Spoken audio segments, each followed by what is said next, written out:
A few years ago, I put out a video called The Entire History of Music, and it was meant to be a complete parody of the music history classes that most music majors have to take.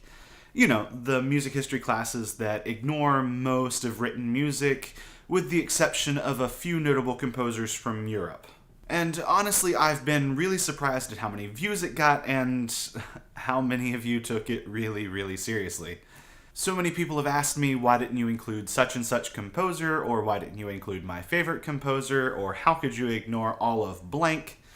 And quite frankly, the answer has most to do with jokes. I included way more composers in the script, and a lot of them got cut. For example, here's the joke I wrote about Debussy. Then the French got mad at the Germans for taking 14 square miles at France, and so Debussy started writing music that was octatonic or hexatonic or even pentatonic. He's remembered as one of the most influential French composers, so I guess he made a good impression. Yeah, you can see why that one got cut.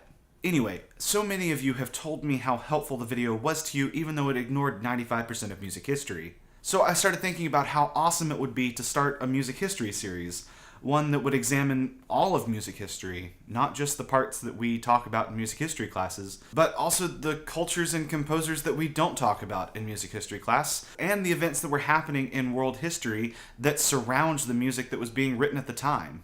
I started 2-Minute Music Theory 4 years ago as a free classroom resource for music educators, and this will be an expansion of that vision. So today I would like to introduce the start of a new series on this channel called Music in History, the Story of Music. Music doesn't happen in a vacuum. Actually, it can't happen in a vacuum. There's no molecules for the sound waves to vibrate. That's not the point.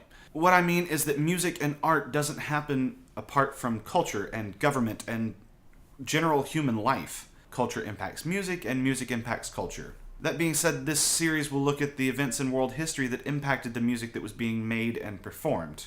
Like, how did the French Revolution change the course of French music? How does the layout of the orchestra parallel the layout of society in 18th century Europe? How did Japan's isolationist policies affect its music for 250 years? Or why does Chinese music heavily favor the pentatonic scale? For most of us, our music history course was probably called The History of Western Music, and so it's going to be important for us to not try to view non-Western music through a Western lens. For as rich and deep and complex as the Western music tradition is, so every culture has a tradition of music that is just as rich and deep and complex.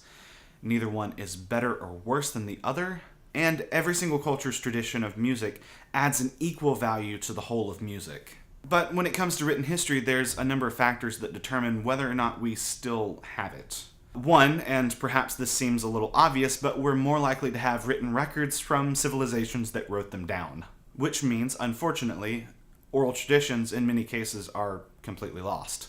Two, did the civilizations that wrote these records down avoid them having been destroyed by either war or natural disaster? The saying goes, history is written by the victors, but I think perhaps more accurately, history is written by those in power. Especially early on in history, those who were in power were more likely to be literate and were more likely to be able to hire scribes who could write stuff down. Most of our records of early musicians say that they were employed by either the church or the state, but does that mean that they were the only music makers? Of course not. Additionally, we know that often that those who weren't in power were ignored or oppressed. This can include racial minorities, including whoever was being colonized at the time, the lower classes, or women. So to the best of our ability, we're going to try to look at all music, not just by those who were in power, and we'll try to uncover music from those who were being repressed. And on that note, we probably won't spend too much time on any one composer. Instead, we're going to focus on general trends in music at certain times and places. Perhaps one particular piece is the best way to describe what was happening at a particular time, but it may also be a school of thought, or a compositional technique. Of course, I'm not going to be able to refrain from talking about music theory, it's sort of my thing, so get ready for a healthy dose of that. The goal is to provide a holistic overview of music history, perhaps introducing you to some topics that you weren't aware of, which may spark you or your class to have further study into these topics. Perhaps these videos can serve as a launch pad for more in-depth discussions, whether those discussions happen on YouTube or Twitter, or in the music classroom, or even the coffee shops. Seriously, we can talk about music anywhere. There is so much information to cover, and it's quite a lot of research for one person to do, so I would love to collaborate with all of the musicologists out there as this series progresses. So join me on Tuesdays as we explore the incredibly vast ocean that is world music history. Make sure you subscribe to this channel and turn on your notifications so you don't miss an episode. And then tell me in the comments which topics you'd like to see covered. I'll see you on Tuesday.